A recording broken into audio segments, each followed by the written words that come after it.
আমন্ত্রণ ২১শে রাতে বিদেশে বসে শেখ হাসিনা ষড়যন্ত্র করছেন এমন মন্তব্য বিভিন্ন রাজনৈতিক দলের পক্ষ থেকে আসছে এবং তার বিভিন্ন ধরনের মন্তব্য, তার যে অডিও রেকর্ডগুলো আমরা পাচ্ছি সেখানেও তার যেসব বক্তব্য তা নিয়েও সারা দেশে তুমুল আলোচনা সমালোচনা জন্ম দিয়েছে। কী ধরনের ষড়যন্ত্র তিনি ভারতে বসে করছেন, সেই ষড়যন্ত্র কতটা বাস্তবায়ন লাভ করতে পারে, এসব বিষয় নিয়ে আমরা আলোচনা করব। পাশাপাশি রাজনীতির আরও বিভিন্ন বিষয় রয়েছে।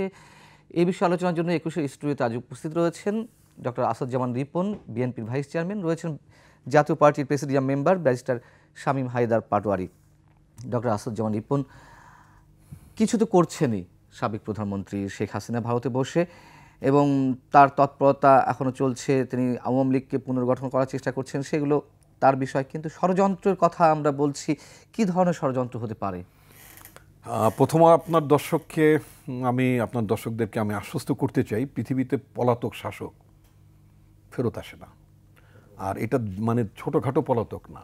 এই পলাতক আপনার সরকার প্রধান অর্থাৎ প্রাইম মিনিস্টার নিজে পালিয়েছেন, তার স্পিকার পালিয়েছেন, তার ডেপুটি স্পিকার পালিয়েছেন, গোটা মন্ত্রী পরিষদ পালিয়েছেন, তার 350 পার্লামেন্টের মেম্বার এবং সাবেক মেম্বার যারা ছিলেন অনেকেই পালিয়েছেন। মানে মোটামুটি 350 পার্লামেন্টের মেম্বার একজনও হদিস নাই। এমনকি কিছু সাবেক মেম্বার তারাও পালিয়েছেন। সচিবদের মধ্যে অনেকে পালিয়েছেন, মানে খোঁজ খবর পাওয়া যাচ্ছেন বা মানে লুকিয়ে আছেন বা লুকিয়ে ছিলেন। বাংলাদেশ ব্যাংকের গভর্নর যিনি ছিলেন তিনিও পালিয়েছেন। বাংলাদেশের আপনার জাতীয় মসজিদের খতিব তিনিও পালিয়েছেন। তো এই যে একটা টোটাল একটা পলাতক লীগ, একটা পলাতক টিম, এই পলাতক টিম আর কখনই ফেরত আসবে না। রাজনীতিতে তাদের পুনর্বাসিত হওয়ার কোনো সুযোগ নেই, এটি পৃথিবী ইতিহাসে নাই। গেল এক। দ্বিতীয়ত, এখন আপনি যেটা বলছেন ষড়যন্ত্রের কথা, ষড়যন্ত্র তো টুকটাক করবেই, চেষ্টা করবে। মানুষ তো মরে যাওয়ার আগেও বাঁচার চেষ্টা করে।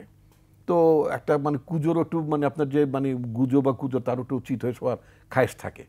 এত মানে ফকফকা লুটপাট করেছে সারা দেশটাকে, যার পিয়ন, যে দেশের প্রধানমন্ত্রী পিয়ন 400 কোটি টাকার মালিক, এটা প্রধানমন্ত্রী মানে গৌরব এবং গর্বের সাথে তিনি মানে উচ্চারণ করেন। তার পানিশমেন্টটা কি ছিল? শুধুমাত্র প্রধানমন্ত্রীর কার্যালয়ে যাতায়াতের যে পাস, সে পাসটা শুধু সিজ করা হয়েছিল। ঠিক আছে?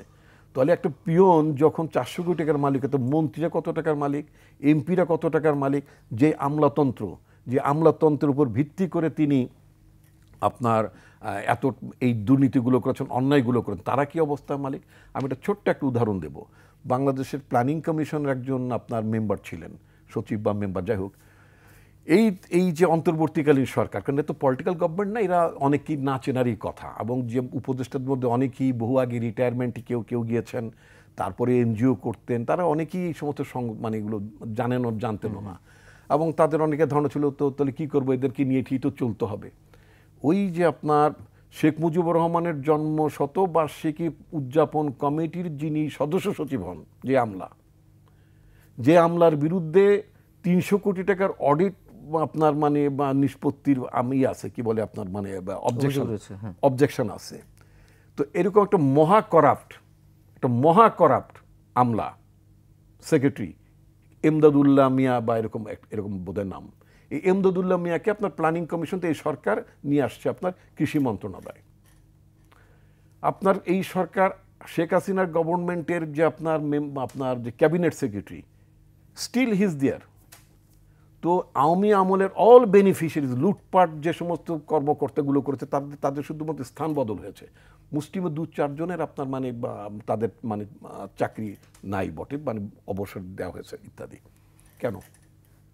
এইগুলো দিয়ে এই পতিত স্বৈরাচারের সহযোগী এলিমেন্ট, আমি আরেকজনের কথা বলি, ডিপার্টমেন্ট অফ এগ্রিকালচার এক্সটেনশন ডিএই বলে, তার একজন ডিজি আছেন সাইফুল ইসলাম বা এরকম একজন নাম। এই ভদ্রলোক তো 4 তারিখে শেখ হাসিনার পতনের আগের দিন পর্যন্ত ব্যানার নিয়ে তার সাঙ্গপাঙ্গদেরকে নিয়ে শেখ হাসিনাকে রক্ষা করার জন্য এবং বৈষম্য বিরোধী ছাত্র আন্দোলনের বিরুদ্ধে অবস্থান নিয়েছেন। All documents are there, video আছে, ছবি আছে। তো এই যে বর্তমান যে ইউনূস সাহেবের যে গভর্নমেন্ট, ওনার গভর্নমেন্টের যে 18-20 জন, কতজন উপদেষ্টা, উপদেষ্টা এখন 17 জন। এই 17 জন নিয়ে যে দেশটা চালানো যাচ্ছে না, তার কারণটা হচ্ছে যে সমস্ত ফাঁক ফোকরে সমস্ত চারদিকে সব মানে আওয়ামী মাল গিজ করতেছে। পতিত স্বৈরাচারের অ্যাসোসিয়েটস এবং এই সরকারকে যারা টিকিয়ে রেখেছিল, মানে যারা আপনি বলছেন যারা এখনো রয়েছে আসনে, তাদের মাধ্যমে ষড়যন্ত্রটা শেখ হাসিনার জন্য আরো সহজ হবে। সহজ হবে তো বটেই, এবং তারা গভর্নমেন্টকে ডিস্টেবিলাইজ করার চেষ্টা করছে নানাভাবে, নানা পদ্ধতিতে। কারণ তাদের কাছে তো আপনার হাজার হাজার কোটি টাকার আপনার মানে মানে কালো টাকা তাদের হাতে আছে। তারা এই যে এখন যে মাঝে মধ্যে আপনি যে মানে আপনার এই শাহবাগ কেন্দ্রিক নানান জায়গায় দেখবেন হঠাৎ বিক্ষোভ, হঠাৎ আপনার দাবি দফা নিয়ে আসছে। গার্মেন্টসের দেখবেন যে আপনার মানে হঠাৎ করে আপনার উত্তেজনা, ওখানে অনেক দাবি দেওয়া। এত দাবি দেওয়া আগে কোথায় ছিল? চাকরি 30 থেকে 35 বছর করার দাবি আগে কোথায় ছিল? নানান জায়গায় আপনার কিছুদিন আগে দেখলাম আপনার এই অডিটরদের ওখানে দেখলাম যে তাদেরও দফা দাবি। কেন 15-16 বছরের দাবি করতে পারো নাই? এখন এই যে একটা গভর্নমেন্ট জনগণের আন্দোলনের ফসল, জনগণ আন্দোলন করে শেখ হাসিনাকে তাড়িয়েছে, তার পরিপ্রেক্ষিতে বাংলাদেশে একটা অন্তর্বর্তীকালীন সরকার এসেছে, যে সরকারের প্রধানতম দায়িত্ব হচ্ছে যে একটা অবাধ নিরপেক্ষ নির্বাচন করার জন্য বাংলাদেশ রাষ্ট্রকে গণতান্ত্রিক রাষ্ট্র ব্যবস্থার ওই গতিমুখে ফিরিয়ে নেওয়ার জন্য যতটা আপনার সংস্কার দরকার সেই সংস্কারটা তারা করবেন, মানে একটা ভালো নির্বাচন করার জন্য। এবং পরবর্তীতে যারা নির্বাচিত সরকার তারাও যাতে আপনার জবাবদিহিমূলক শাসন ব্যবস্থার দিকে আরো এগিয়ে যেতে পারে সেই কাজটা তাদের করা। এই কাজগুলো করার জন্য বাধাগ্রস্ত হচ্ছে আপনার পতিত স্বৈরাচারের সহযোগীগুলো। এই সহযোগীগুলোকে রেখে আপনি তো নিশ্চয়ই আপনি আগাতে পারবেন না, এবং এরা নানাবিধভাবে আপনার গভর্নমেন্টকে ডিস্টেবিলাইজ করার জন্য ষড়যন্ত্র করবে। পাটোয়ারি, ষড়যন্ত্র তো আমরা তার কিছু নমুনা দেখেছি, এর মধ্যে কিছু সিমটম আমাদের সামনে এসেছে নানান জায়গা থেকে, অস্থিরতা, যেটি ডক্টর আসাদুজ্জামান রিপন বলছিলেন। ষড়যন্ত্র করে ডিস্টার্ব করা যেতে পারে বর্তমান সরকারকে, নানান ধরনের অঘটন ঘটানো যেতে পারে। আলটিমেটলি আওয়ামী লীগ কীভাবে বেনিফিশিয়ারি হতে পারে, বা তারা বাস্তবায়ন করবে তাদের যে কনস্পিরেসিগুলো, সেইগুলোর মধ্যে তারা কি ক্ষমতা আসার সম্ভাবনা আছে? ষড়যন্ত্র তত্ত্ব তো সবসময় থাকে। আওয়ামী লীগে তো বারবার ষড়যন্ত্রই করতো। এই ষড়যন্ত্র করেই তো 17-16 বছর থাকলো। এখনো ষড়যন্ত্র শুনতে হবে কেন? ষড়যন্ত্র তত্ত্ব দিয়ে ব্যর্থতা ঢাকা যাবে না। সরকার কিছু কিছু বিষয়ে একটু ব্যর্থ হচ্ছে, সেটা পুরো দোষ তাদেরকে দেওয়া যাবে না। যেমন পুলিশ আমরা দেখছি আগের মতো উৎসাহিত না। কোনো জায়গায় 10টা ছেলে মেয়ে এসে রাস্তা বন্ধ করলে পুলিশ সেখানে আগের মতো তৎপর হতে পারছে না, হওয়া সম্ভব না। আনসার নিষ্ক্রিয় আছে। সেনাবাহিনী খুব সফটলি জনগণকে হ্যান্ডেল করছে। তো সবাই যখন সফটলি হ্যান্ডেল করছে, সেখানে গভর্নেন্সে একটা চিট ধরে যাচ্ছে, এবং সরকারেরও ডিসিশন মেকিংগুলো খুব এলোমেলো হচ্ছে। যে কারণে এখন সেটার জন্য রাস্তায় ট্রাফিক হবে, অমুক ফ্যাক্টরিতে আন্দোলন হচ্ছে, অমুক জায়গায় মারামারি হচ্ছে, সবগুলোকে ষড়যন্ত্র দিলে হবে না। ফান্ডামেন্টাল জায়গায় আপনাকে সমাধান করতে হবে। ফান্ডামেন্টাল জায়গার প্রথম হচ্ছে কাম হোয়াট মে, পুলিশকে আপনাকে মরালাইজ করতে হবে। পুলিশ ডিমোরালাইজ থাকলে আপনি দেশ চালাতে পারবেন না। পুলিশ ডিমোরালাইজ থাকলে আপনি আর্মি দিয়ে পুলিশের বিকল্প হবে না, কারণ পুলিশের একটা লোকাল সোর্স থাকে, পুলিশের কিছু লোকাল লোকজন থাকে, পুলিশের কিছু লোকাল অ্যাপ্রোচ থাকে। পুলিশকে মরালাইজ করতে হবে, তাদের কিছু যৌক্তিক অভিযোগ শুনতে হবে, আবার তাদের মধ্যে যারা হত্যাকাণ্ডে সক্রিয় অংশগ্রহণ করেছে তাদের শাস্তি দিতে হবে। একটা জিনিস আমাদেরকে বুঝতে হবে, রাজনীতিবিদের দোষ হওয়াটাই স্বাভাবিক, কারণ রাজনীতিবিদ তার ডিসিশন নেয়। আমলাদের দোষ একটা স্টেজ পর্যন্ত হবে, একটা স্টেজ পর্যন্ত হবে না, কারণ আমলারা তাদের সিদ্ধান্ত সবসময় নিজেরা নিতে পারে না। চেইন অফ কমান্ডে থাকে, কাঠামোতে থাকে। কাঠামোর সবই হচ্ছে একদলীয়, সেখানে একজন আমলা নির্দলীয় থাকবে, এটা ভাবা খুবই কঠিন। এটা হয়তো বা রিপন ভাই সাহসী মানুষ, উনি পেরেছেন, কিন্তু চাকরি করলে হয়তো উনি পারতেন না, কারণ আপনি 10 বছর 12 বছর চাকরি করতে করতে করতে করতে আপনার নিউট্রালিটি চলে যেত। আর যখন একটি সরকার 16 বছর থাকবে, তখন প্রশাসনে ওই নিরপেক্ষতা আশা করাটাই আমি মনে করি সঠিক না। তা এখন 16 বছর পরে নিউট্রাল আমলাতন্ত্র থাকা খুব রেয়ার। কয়জন ছিল নিউট্রাল? আমি তো কোনো উদাহরণ পাইনি। বিচার বিভাগেও তো অলমোস্ট একটাই পাওয়া গেছে যে তারিখ যে একটা রায় একজন লোক দিয়ে পালিয়েছে, এছাড়া তো আর কোনো আমরা রেকর্ড পাইনি। বিচার বিভাগের খুব সাহসী, সম্ভব না তো, কারণ ট্রান্সফার হচ্ছে তার ল মিনিস্ট্রি, তার ডিমোশন প্রমোশন করছে ল মিনিস্ট্রি, তাকে হ্যারাস করছে, অনেকে গায়ে হাত তোলা হয়েছে, ভেতরের খবর অনেকে বলছে না, খোঁজ নিলে জানবেন, এগুলো তো বাইরে কখনো বলা হয়নি। কিভাবে চলে? যদি প্রতিষ্ঠান না থাকে, আপনি সৎ নির্ভীক নিরপেক্ষ থাকার ক্ষেত্রে যে মিডিয়া অ্যান্ড প্রাতিষ্ঠানিক সাপোর্টটা আপনি পাবেন, আপনি যদি সেটা না পান, আপনি সেখানে সৎ নির্ভীক নির্দলীয় থাকতে পারবেন না। সেখানে অনেকেই দলীয় হয়েছিল। এখন দেশ তো এটাই, 11 লক্ষ ব্যুরোক্রেসি তো আপনি চেঞ্জ করতে পারবেন না, 2-3 লক্ষ পুলিশ তো আপনি চেঞ্জ করতে পারবেন না। তাহলে আপনার সমাধান কি? সমাধান হচ্ছে ওদের মধ্যে যারা কমপ্লিটলি ওয়ার্কেবল হবে না তাদেরকে বাদ দিতে হবে। সেটা 1000, 2000, 500 হতে পারে। আর বাকি যারা আছে সবাইকে মোটিভেট করতে হবে। ডক্টর ইউনূস স্যার সারা পৃথিবীতে লক্ষ লক্ষ মানুষকে, কোটি কোটি মানুষকে মোটিভেট করেছে। বাংলাদেশের পুলিশকে মোটিভেট করতে পারবে না? করতে হবে। বাংলাদেশের অর্থনৈতিক অবস্থা 2 বছর আগে থেকেই চরম খারাপ হচ্ছে। এখন একটু স্ট্যাবডল হয়েছে, কিন্তু এখনও আমাদের রাইজ হয়নি। গত 2-3 বছরে নতুন 1 কোটি অতিদরিদ্র লোক সৃষ্টি হয়েছে। এই 1 কোটি অতিদরিদ্র লোকের কাজ নাই, কদিন পরে খাবার থাকবে না। এই 1 কোটির মধ্যে 1% লোক করাপশন করবে, দুর্নীতি করবে, এবং 1% লোক ক্রাইম করবে। তাহলে 1 লক্ষ নতুন ছিটকে ক্রাইম শুরু হবে। যদি দেশে পুলিশ ইফেক্টিভ না থাকে, 1 লক্ষ লোক ছিটকে ক্রাইম করে, এটাতেও ষড়যন্ত্র দিয়ে আপনি কি করবেন? আরেকটা ব্যাপার রিপন ভাই যেটা বলেছে, পালিয়ে গিয়ে ফেরত আসার নিদর্শন খুবই কম, হয় না। তবে কখনোই আওয়ামী লীগ হবে, আসবে না, কখনোই আওয়ামী লীগ থাকবে না।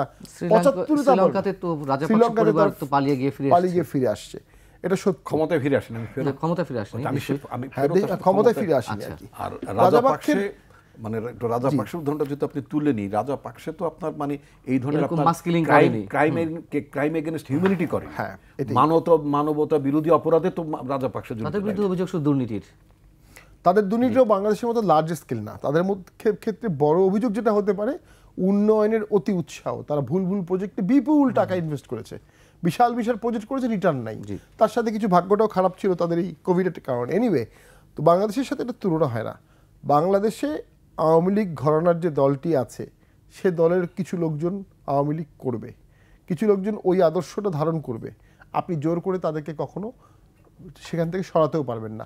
সরানো উচিত না। তার কারণ হচ্ছে, তারা এই দেশের নাগরিক হলে তাদের একটি রাজনৈতিক মতাদর্শ থাকাটাই স্বাভাবিক। সেটা হতে পারে 5%, হতে পারে 10%, হতে পারে 20%। আপনি যখন সেটাকে সরিয়ে দেওয়ার চেষ্টা করবেন অলটুগেদার, তখন কিন্তু ইতিহাসের 20 বছর পরে আবার পুনরাবৃত্তি ঘটবে। এই বিষয়টা ডক্টর আসাদুজ্জামান রিপন আপনার কাছে জানতে চাই, যেটি স্বামী পাটোয়ারি বলছিলেন আওয়ামী লীগ সম্পর্কে। না, ওনার বিশ্লেষণটা একটু ভুল। কারণ বিশ্লেষণটা ভুলটা হচ্ছে এই কারণ উনি যেই পার্সপেক্টিভে দেখেন, উনি তো সুবিধাভোগী একজন, ওনার দল হচ্ছে সুবিধাভোগী। আওয়ামী লীগের কোলে বসে এমপি হয়েছেন, আওয়ামী লীগের কোলে বসে ভাগ বাটোয়ারা খেয়েছেন। তো সুতরাং উনি তো আওয়ামী লীগকে কখনই মানে ফেরত আসবে ওই আশাই করেন, সেই আশাই করার কথা ওনার। কারণ এর বাইরে তো ওনাদের নিজেদের পুনর্বাসনের কোনো সুযোগ নাই। আজকে আওয়ামী লীগ যে বাংলাদেশে 15 বছর যে আপনার যে দুঃশাসন চালিয়েছে, তার দায় তাদের নাই? তার দায় তো তাদের স্ট্রংলি, তাদের এই দায় আছে। এই অপকর্মগুলো তো তাদেরকে কথিত বিরোধী দলে বসিয়ে, তাদেরকে ভাগ বটার, তাদেরকে ডিউটি ফ্রি গাড়ি দিয়ে, তাদেরকে এমপি বানিয়ে, তাদেরকে কমিটির চেয়ারম্যান দু একটা বানিয়ে, এটা নিয়ে নানান ধরনের সুযোগ সুবিধা দিয়ে একটা মানে সোজা কথা, ওই ছোটোবেলায় যে বলেন যে বাচ্চারা এরকম মানে পুতুল খেলার মতো বিয়ে শাদী দিত, এটা ওইটা করতো, রান্না বান্না মানে হাসা মিশা রান্না বান্না কয় না কি যেন বলে না, এই ধরনের হাসা মিশা টাইপের একটা পার্লামেন্ট বানিয়ে আওয়ামী লীগ 15 বছর মানে বা ব্যবহার করেছে। এবং এরা কলুর বলদের মতো, অথবা ওই যে কলুর বলদ অনেক সময় ঘুরলে কিছুই পায় না, কিন্তু এরা কিছু টুকটাক পেতেন। আচ্ছা, তো ওই অতি তারা পারপাস সার্ভ করতেন। কত বড় বসংবদ গোলাম ছিল তাদের দল আগাগোড়াই, because that party, Jatiya party was created by a foreign power. এটা জিয়াউর রহমানের যে দল বিএনপি, এই বিএনপিকে ডিমিনিশ করতে, কারণ তারা জানতো যে জিয়াউর রহমান এমন একটা পলিটিক্স থ্রো করেছেন, এটাকে যদি ইয়ে না করা যায়, কি বলে, ডাইলুট করে না দেওয়া যায়, তাহলে ভবিষ্যতে আওয়ামী লীগের বিকল্প শক্তি সেইটাই থাকবে এবং এটা একটা প্রধান শক্তি হবে এক পর্যায়ে। তখন তারা কি করলো? তারা বাংলাদেশে সামরিক শাসন জারি করালো, তারাই জারি, এটা ওই ফরেন পাওয়ারই জারি করিয়েছে। তারা হোসেন মোহাম্মদ এরশাদকে ক্ষমতার দৃশ্যপটে নিয়ে এসেছে, 9 বছর তারা রেখেছে।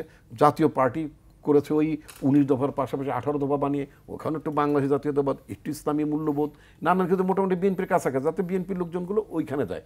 কিন্তু যেই পার্টি বিএনপি যারা করতেন, যারা করেন, তারা তো নীতিগতভাবে মস্তিষ্কে এই আদর্শটাকে ধারণ করেই তারা করেন। এত জেল জুলুমের পরেও যে সেই দলটাকে যে কিছুই করা যায় নাই, সেটি তার প্রমাণ। অন দ্য আদার হ্যান্ড, আপনার জাতীয় পার্টির এই আওয়ামী লীগের সামান্য খেলাধুলাতে ভেঙেছিল চুরমার, ওর কোনো অবস্থা নেই। কারণ হচ্ছে এখানে একটু মানে যে একটু লাভ, একটু লোভ থাকলে জাতীয় পার্টি পাটোয়ারি, আমি আসবো আপনার কাছে। আবার দায় কি এড়াতে পারবেন যে মানে আওয়ামী লীগ স্বৈরাচার হওয়ার পিছনের যে ভূমিকা জাতীয় পার্টির, সহযোগী, সেই দায় কিভাবে এড়াবেন? আমি একটু ভিন্ন মাত্রায় বলি। 15 বছর 16 বছরের কথা যদি বলেন, তাহলে 8 সালের ইলেকশনে তো বিএনপি পরিপূর্ণ অংশগ্রহণ করেছিল, 18 সালে অংশগ্রহণ করেছিল। জাতীয় পার্টির যে তারা নির্বাচনটাকে পরিপূর্ণ না, আমরা ঠিক আছে এক্সপোজ হয়েছে, হ্যাঁ এক্সপোজ করার জন্য আমরা এখন গেছি। ইলেকশনে তারা যে জাতীয় পার্টির করে না, অভিযোগ নির্বাচন হচ্ছে করে না। জাতীয় পার্টি 14 সালে আংশিক অংশগ্রহণ করেছে, 24 সালে পুরোপুরি অংশগ্রহণ করেছে। অর্থাৎ জাতীয় পার্টি বৈধতা দিয়েছে, এটাই সবাই বলতে চায়। জাতীয় পার্টি এত শক্তিশালী দল একটা সরকারকে বৈধতা দিতে পারে? একটা বিরোধী দলের জন্য একটা চেয়ার লাগে। জাতীয় পার্টি যদি It's nothing. নির্বাচনে মূল অংশ না ব্যাপারটা নিত হচ্ছে- তাহলে আওয়ামী লীগ হয়তো এই সাহসটা অতটা ওইভাবে পেত না নির্বাচনগুলো জাতীয় এইভাবে পার্টি যখন অনুষ্ঠানে। ইলেকশন বর্জন করলো 14 সালে, তারপরও ইলেকশন করেছে, তারপরে তো 14 সালে আবার election জাতীয় করেছে। পার্টির ফ্যাকশন এবং হোসেন মোহাম্মদ এরশাদ 154 জন বিবিকে নিয়ে faction করেছে, ইলেকশনে গেছে। সেটা 154 জন আনকন্টেস্টেড ছিল ওই নির্বাচনে, তারা 5 বছর ছিল।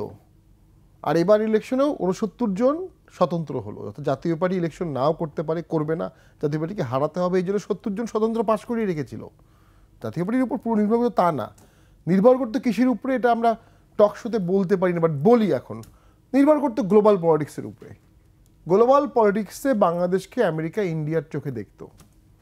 যেদিন থেকে দৃষ্টিভঙ্গিটা আলাদা হলো সেদিন থেকে স্বাভাবিকভাবেই একটা নতুন ডাইমেনশন সৃষ্টি হলো।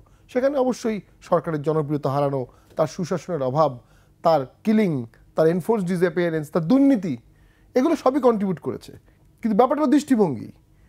কিন্তু জাতীয় পার্টি অংশ নেওয়াতে তো এটুকু অন্তত তারা সুযোগ পেয়েছে যে কম্পারেটিভলি ইনক্লুসিভ হয়েছে নির্বাচন, এই কথাটা বলার তো সুযোগ পেয়েছে। জাতীয় পার্টি যদি অংশ না নিত তাহলে তো এই কথাটাও বলতে পারতো না। এটা বলেও তো তারা 154 জন আনকন্টেস্টেড নিয়ে 5 বছর ছিল, ছিল, আর এবার সেটা সেটাও 6 মাস সত্য, ছিল। তাহলে এখন কেন 6 মাস, তখন কেন 5 বছর?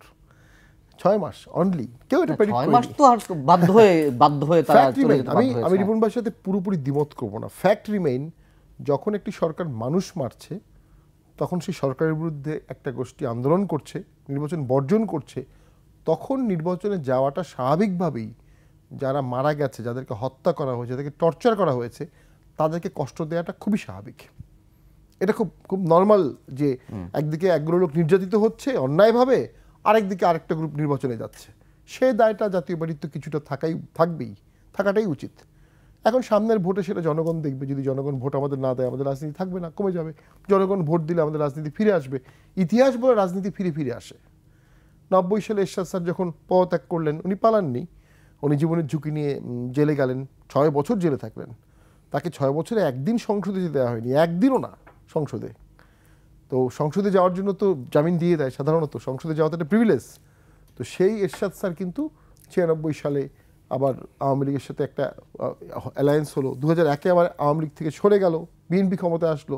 এরশাদ স্যার মারা গেলেন বিরোধী দলের নেতা হিসাবে। বাংলাদেশের ইতিহাসে একমাত্র রাষ্ট্রপতি যিনি chief of staff, general, president, বিরোধী দলের নেতা, এই 4টা পদ হোল্ড করেছেন, বিরোধী দলের নেতা হিসেবে মারা গেছেন, আর কেউ না। আর যারা মারা গেছেন তারা সবাই অন্য ক্যাপাসিটিতে মারা গেছেন। আবার 75-এর 15ই আগস্টে আওয়ামী লীগের যে অ্যাক্সিডেন্ট ঘটলো, তাদের পারিবারিকভাবে মেরে ফেলা হলো, তারা তো আবার 96-তে ক্ষমতায় আসলো। কেন আসলো? কারণ ওই 75 থেকে 2096 পর্যন্ত খুব ভালো ইফেক্টিভ অল্টারনেটিভ তৈরি হয়নি। যদিও আমি মনে করি 2001-2006-এর বিএনপির থেকে 91 এবং 96-এর বিএনপি অনেক বেটার ছিল। বিএনপি ধাপে ধাপে খারাপ হয়েছে, আওয়ামী লীগ ধাপে ধাপে খারাপ হয়েছে। আওয়ামী লীগ, আমি শেষ করে দিচ্ছি, আমি বলছি যেহেতু আওয়ামী লীগ টানা 3বার ক্ষমতা ছিল, তারা বেশি খারাপ হওয়ার সুযোগ পেয়েছে। জাতীয় পার্টি যদি তার 3বার ক্ষমতা থাকতো হয়তো বা খারাপ হতো, জাতীয় পার্টি তো ক্ষমতায় ছিল না। ক্ষমতা না থাকতে এই অবস্থা, মানে 91 কথা বললেন, তখন 30 কয়টা আসন, তখন 35টি ছিল, 35 থেকে তার থেকে আমাদের 11টিতে এলো। তার থেকে আমাদের ভোট কমেছে, এটা সত্য, সেটা আমরা উপলব্ধি করছি কেন কমেছে এবং কি করলে এটা বাড়ানো যাবে। বহুমুখী রাজনীতিতে থাকবে। আজকে যে আপনার শত্রু, কালকে সে আপনার বন্ধু। গোলাম আজমের সাথে কি শেখ হাসিনা অ্যালায়েন্স করেনি বিএনপিকে হঠাতে? আবার যে বিএনপি এবং জাতীয় জামাত খুব ঘনিষ্ঠ বন্ধু ছিল, 96 কি তারা আলাদা হয়ে গেছে না? আবার 2001-এ এক হয়েছে না? 2001-এ তো বিএনপির সাথে জাতীয় পার্টির অ্যালায়েন্স হওয়ার কথা ছিল, প্রেক্ষাপট তাই বলে হয়নি কেন? তখন জামাত সেটা চায়নি, তখন জামাতকে বিএনপি প্রায়োরিটি দিয়েছে। সেই প্রেক্ষাপটে হয়তো আমি সেই সময় রাজনীতি করতাম না, তখন স্কুলে পড়তাম না। এটা শামীমের অঙ্ক ঠিক না। Hossain Mohammad Ershad always stooge of other country, always তাকে ইনস্টল করা হয়েছে। উনি হোসেন মোহাম্মদ এরশাদকে মহিমামণ্ডিত করার জন্য এটা আমি বলবো। হোসেন মোহাম্মদ এরশাদটাকে একটা গণতান্ত্রিক শাসন ব্যবস্থাটা, গণতান্ত্রিক নির্বাচিত সরকারকে উচ্ছেদ করে ক্ষমতা আসছেন, তার তো বিচার হচ্ছে ছিল ওই দিনই। আনফর্চুনেটলি বাংলাদেশের পলিটিক্যাল পার্টিগুলো, যারা আমরা তো যে আমরা তো সামরিক শাসন বিরোধী আন্দোলন করার আমাদের জীবনের দীর্ঘ সময়টা আমরা স্পেন্ড করেছি। বিশেষ করে আমি তখন তখন যে আপনার হোসেন মোহাম্মদ এরশাদের শাসন বিরোধী, সামরিক শাসন বিরোধী যে আন্দোলনটা হয়েছিল, তার তো মানে অন্যতম আমি মানে মানে শীর্ষ নেতৃত্বে আমি ছিলাম, আমি ছাত্রদলের প্রেসিডেন্ট ছিলাম ওই সময়ে। তো এরশাদের পতনের পরে রাজনৈতিক দলগুলো সবাই মিলে যে এরশাদের দলটাকে যে আপনার যে স্বৈরাচারী কায়দায় মানে দল প্রতিষ্ঠা করেছে, তারপরে আপনার গণতান্ত্রিক সরকারকে আপনার উচ্ছেদ করেছে, তার তো প্রধান দায় ছিল একটা গণতান্ত্রিক নির্বাচিত সরকারকে উচ্ছেদ করার বিরুদ্ধে, তার বিরুদ্ধে মানে ব্যবস্থা না। সেটা আমাদের পলিটিক্যাল পার্টিগুলো করেনি। এটা অত্যন্ত দুঃখের বিষয়। তো ফলে এই যে 9 বছর একটা স্বৈরাচার সামরিক শাসন জারি করে দিয়ে ক্ষমতাসীন, সেই প্রেসিডেন্টশিপটাকে উনি অনেক মহিমান্বিত করলেন। তারপরে বললেন যে উনি বিরোধী দলের নেতা হয়েছেন। কিন্তু হোসেন মোহাম্মদ এরশাদ তো শেখ হাসিনারও আপনার ছিল, স্পেশাল এনভয় ছিল কোন নির্বাচনে। আপনি দেখেন কত বড় ফার্সিক্যাল বিষয়টা। উনি যে 14 সালে যে নির্বাচনের কথা বলেন, হোসেন মোহাম্মদ এরশাদ অফিসিয়ালি ডিক্লেয়ার করেন যে আমার দল নির্বাচনে যাচ্ছেন না। আপনি গুগলে যান, সব ডকুমেন্টস আর দেয়ার। উনি বলছেন আমি যাচ্ছি না। ওনার স্ত্রী আরেকজন লোভী মহিলা, এবং জাতীয় পার্টি যেহেতু basically it was not a party, এটা তো পার্টি ছিল না কখনো, এটা হলো সব ধান্দাবাজি করার জন্য ফাঁক ফোকর ফন্দি ঠন্দি করে কোনো রকম ক্ষমতার সাথে থাকা, ক্ষমতার উচ্ছিষ্ট ভোগ করা ছিল এদের টার্গেট। তো কি করলো জাতীয় পার্টির একটা ফ্যাকশন লেড বাই আপনার মিসেস এরশাদ, তারা কি করলো, তারা নির্বাচনের নাম দিয়ে মানে তারা আমরা জানি অবশ্যই, হ্যাঁ এটা জানি আমরা, কিন্তু আপনার দর্শকদের এগুলো মনে করে তা নইলে আবার উনি ওনার নেতাকে উনি যেভাবে জাতীয় পার্টি এখন বিচার চাইছেন। না শোনেন না, তাহলে জাতীয় পার্টির তারপরে কি এরশাদ নির্বাচনই করে নাই। দেখেন মানে শেখ হাসিনা কত বড় একটা ক্রাইম করেছে, যে লোকরা নির্বাচন করে পাবলিকলি ডিক্লেয়ার করেছে, তাকে কি করলো, ওনাকে জেল থেকে বের করে, অর্থাৎ বন্দিদশা থেকে বের করে দেবে, ওই সিএমএইচে জাস্ট কনফাইন ছিল। তো বললো যে না আপনি তো এমপি, আপনি তো এমপি বানাই দিলে এমপি, মানে শেখ হাসিনার কথা মানে এমপি, উনি ইলেকশন করেননি কিন্তু ওনার এমপি দিল। বিরোধী দলীয় নেতা আবার শোনেন না, তখন বিরোধী দলের নেতা হইতে পারে না।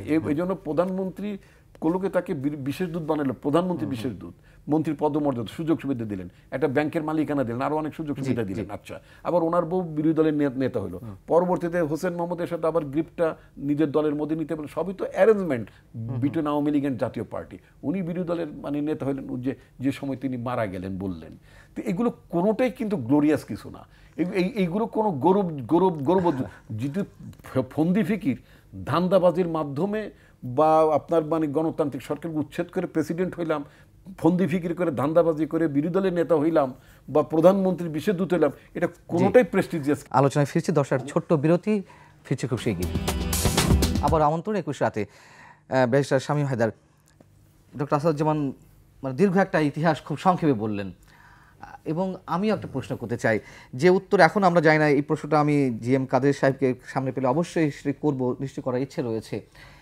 তিনি 2024 নির্বাচনের আগে এসে দুই মাস আগে এসে সম্ভবত ভারত সফর করে তিনি বললেন যে ভারতের বার্তা আছে, এবং কি বার্তা আছে সেটি ভারতের কর্তা ব্যক্তিদের অনুমতি ছাড়া বলা যাবে না। এই মানে কথাটির অর্থ জানা আমাদের খুব দরকার, বেশ যতটা না দরকার তার চেয়ে বেশি রহস্য বেশি আমাদের কাছে, কৌতূহল। যে কোনো ডিসকাশনে একটা রুল থাকে, চ্যাটহ্যাম রুলস, চ্যাটহ্যাম অফিস রুল, অর্থাৎ আপনি অফিসে যেটা আলাপ করবেন অফিসের বাইরে বলবেন না। এই ধরনের ডিসকাশন নেগোসিয়েশন সবসময় তো চ্যাটহ্যাম রুলসই হয়, সেটাকে জিএম কাদের প্রপারলি সাংবাদিকের সামনে তুলে ধরে বলতে পারেন নাই। আপনি কি জানতে পেরেছেন? জি না, আমিও জানতে পারিনি। আরেকটি হচ্ছে জিএম কাদের 14 সালে ইলেকশন বর্জন করেছিলেন। উনি কিন্তু 12 সালে বাণিজ্য মন্ত্রী, পর্যটন মন্ত্রী, বিমান মন্ত্রী, অর্থাৎ শেখ হাসিনার ক্যাবিনেটের মন্ত্রী ছিলেন 8 থেকে 13। তিনি কিন্তু ইলেকশন বর্জন করেছিলেন টোটালি। শামীম হায়দার পাটোয়ারি বর্জন করেছিলেন। আমাদের উত্তরবঙ্গের অন্তত 200 মানে টোটাল 270 জন বর্জন করেছিলেন। এটা একটা প্রক্রিয়ারই পার্ট ছিল এরশাদের, যে ইলেকশনটা বর্জন করবো, সামথিং উইল হ্যাপেন। ওই সামথিংটা হয়নি, অর্থাৎ ইলেকশনটা হয়ে গেছে। ইলেকশন যখন হয়ে যায়, শপথ যখন নিয়ে নেয়, তখন সরকার একটা নিষ্ঠুর বাস্তবতা, যে নিষ্ঠুর বাস্তবতায় খালেদা জিয়াকে একটা তুচ্ছ মামলায় 2 বছর জেলে থাকতে হয়েছে। ওই যে ইলেকশনটা হয়ে গেছে, ওই যে ইলেকশনটা ঠেকানো যায়নি। এরশাদ তার তরফ থেকে, জাতীয় পার্টির অনেক দোষ থাকতে পারে, কিন্তু 14 সালে জাতীয় পার্টির মূলধারা ইলেকশন আটকানোর চেষ্টা করেছিল। আর সামরিক শাসন, আমি একজন মানবাধিকার কর্মী এবং মানবাধিকার কর্মীর ছেলে, সামরিক শাসনের পক্ষে আমি কখনো না, কিন্তু বাংলাদেশ এবং পাকিস্তানের সামরিক শাসন তো বাস্তবতা এবং বৈধতা। এরশাদ সামরিক শাসক ছিল, তো জিয়াউর রহমান কি ইলেক্টেড শাসক ছিল সেই সময়? পরে একটা ভোট হয়েছে, আমি জানি রিপন ভাই কি বলুন, পরে ভোট হয়েছে, সাত্তার সাহেব ভাইস চেয়ারম্যান ছিল, দিস ট্রু।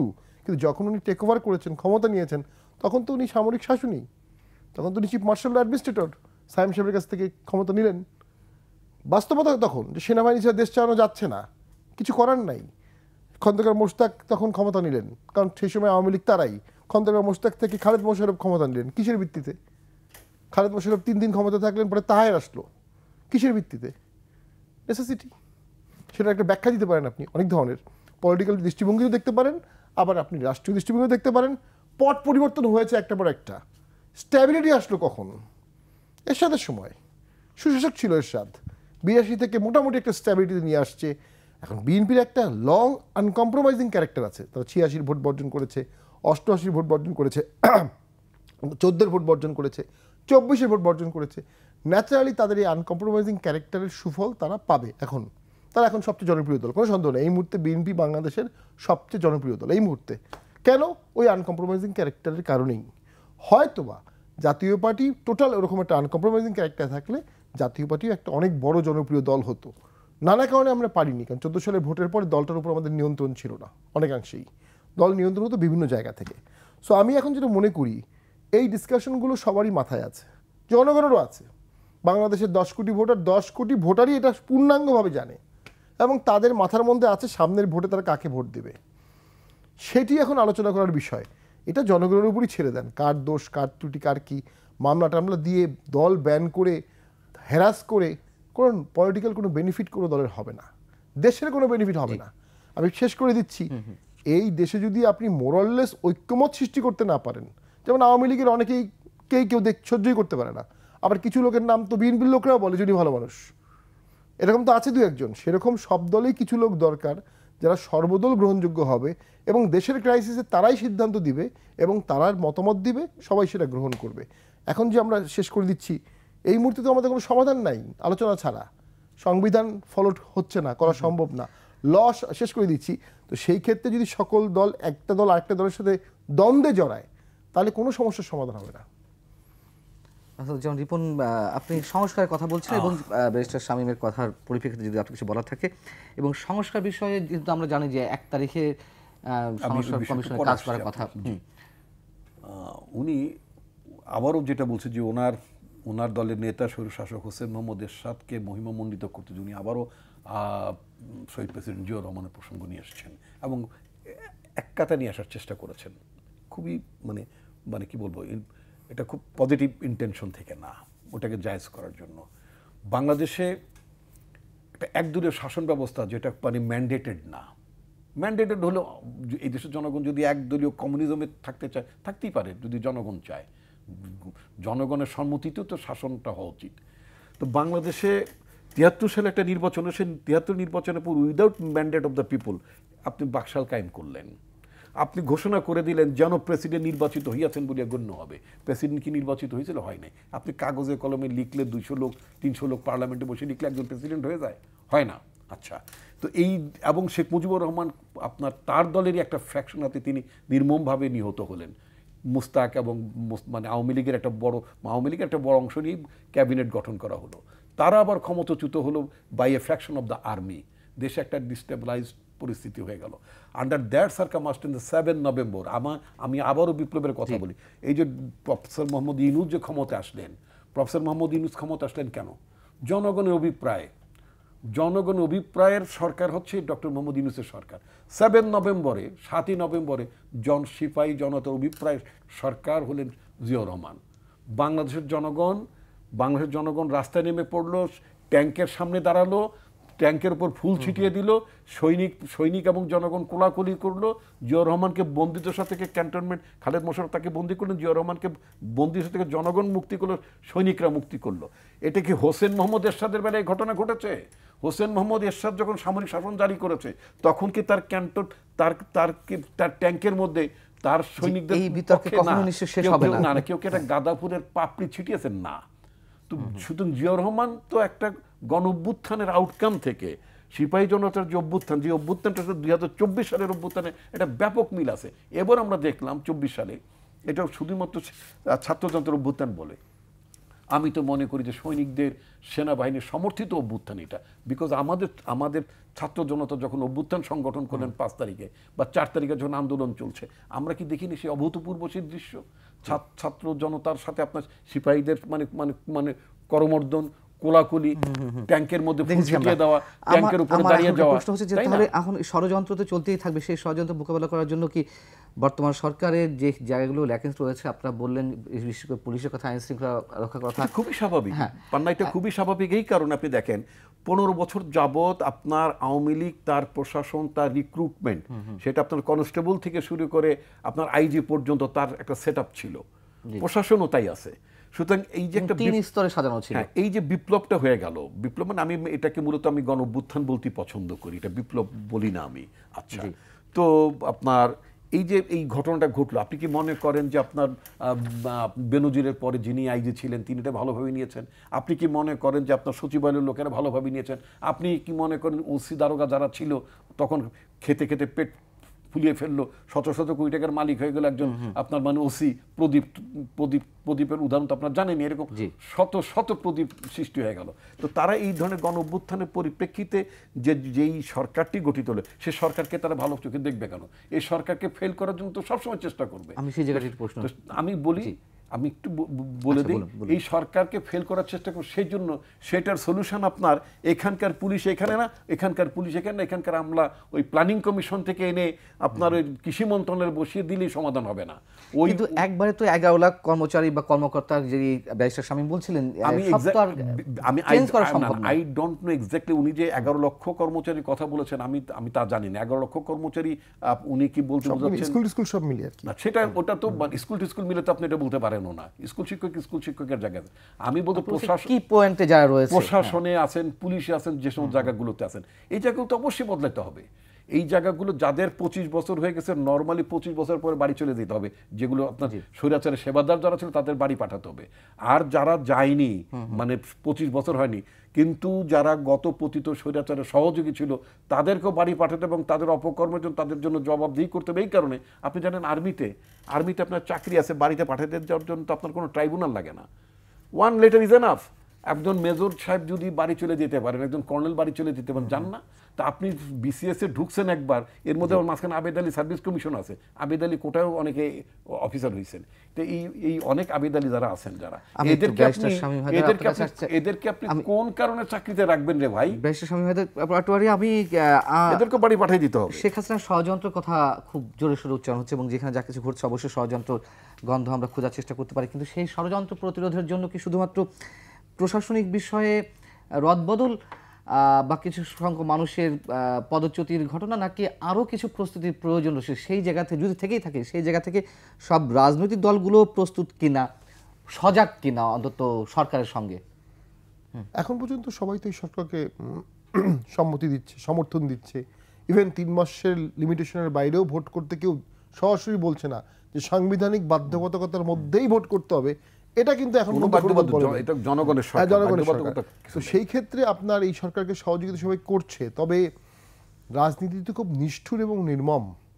আপনার ল্যাথারিজম, আপনার বিলেটেড ডিসিশন, আপনার স্লো মুভের কারণে কিন্তু 1 লাখ লোকের জীবন বিপন্ন হয়ে যেতে পারে যে কোনো সময়। We are in crisis. আমরা এখন পলিটিক্যাল ক্যাটাস্ট্রফিতে আছি, অস্বীকার করা যাবে না। বাংলাদেশ একটা থিন রাস্তায় হাঁটছে, স্লিপারি একটা পাথে হাঁটছে। সেখানে রাজনৈতিক দলগুলোর মধ্যে প্রথমেই যেটি উচিত আমি মনে করি, তারা অনেক টর্চার হলেও প্রতিহিংসা পরায়ণ হলে এখন বাংলাদেশে কোনো লাভ হবে না। রিপন ভাই যে রিপ্লেসের কথা বলছেন, যে ঠিক আছে সচিবও ছিল Awami League, additional secretary Awami League, joint secretary Awami League, তাহলে কি আপনি সিনিয়র অ্যাসিস্ট্যান্ট সেক্রেটারিকে সচিব করবেন? তাহলে রাষ্ট্র চলবে?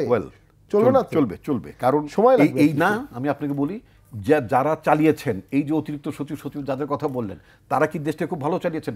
বরং তাদের আমলে, তাদের প্রশাসনিক নেতৃত্বে বাংলাদেশ না নো কি দক্ষতা, চুরির দক্ষতা ফোকলা করে দিছে বাংলাদেশের এই সমস্ত সচিব এবং এই সমস্ত এই ধরনের ম্যাসিভ দেশটাকে ধ্বংস করে দিছে। পলিটিক্যাল ইলেক্টেড গভর্নমেন্ট আসলে একটা ইলেকটেড গভর্নমেন্টের কাঠামো থাকে, তারা দীর্ঘদিন রাজনীতি করে জানে তার মতাদর্শের কে আছে, তার মতাদর্শের কাকে কোথায়, বা এটা একটা চার্ট সব পলিটিক্যাল পার্টির কাছে থাকে। একটা আনইলেক্টেড গভর্নমেন্ট এখন যেটা আছে, ইন্টারিম গভর্নমেন্ট, তাদের পক্ষে এত রিফর্ম করা সম্ভব না, এত শিফটিং করা সম্ভব না। সো আমাদেরকে কিছু চিহ্নিত দোষী বাদ দিয়ে বাকিদেরকে কাজ করতে দেওয়া হোক, তারাও যেন ভুল বোঝে যে তারা আগে যেটা করেছে ঠিক করেনি, এখন সঠিকভাবে চলতে হবে। অনেক ধন্যবাদ। আমি আসাদুজ্জামান রিপন, আপনাকে আমি 30 সেকেন্ড সময় দিতে চাই, যেহেতু 1 তারিখ থেকে কমিশন কাজ করার কথা, আমরা কিছুই জানি না, এখনো পর্যন্ত কিছু শুনতে পাইনি, কমিশনগুলোতে কোনো সদস্য নিয়োগ দেওয়া হয়েছে কিনা সে সম্বন্ধেও জানি না, কাজ কিভাবে এগোবে বা আপনারা কতটুকু আশাবাদী। একেবারে 30 সেকেন্ড, আমরা একেবারে সময় শেষ। আমি সবসময় মানে আপনার ভালো পরিবর্তনের লক্ষ্যে আমি সবসময় আশাবাদী। আমি মনে করি যারা কমিশনের নেতৃত্বে যারা আসছেন খুবই প্রাজ্ঞ মানুষজন, তারা নির্বাচনের ক্ষেত্রে বদিউল আলম সাহেব, প্রশাসনের ক্ষেত্রে মুহিত চৌধুরী সাহেব, এরকম যারা আছেন, এবং ডক্টর আলী রিয়াজ, আমাদের অগ্রজ ঢাকা ইউনিভার্সিটিতে, আমি মনে করি যে সার্টেনলি তারা খুবই ভালো কিছু করবে, ডেলিভারি আপনি করতে আশাবাদী। পারবেন এবং আমরা সর্বাত্মক সহযোগিতা তাদেরকে করব। অনেক ধন্যবাদ ডক্টর আসাদুজ্জামান রিপন, ধন্যবাদ ব্যারিস্টার শামীম হায়দার পাটোয়ারি। আপনাকেও দর্শক শেষ করছি। এই ছিল আজকে আলোচনা। ভালো থাকুন, শুভরাত্রি।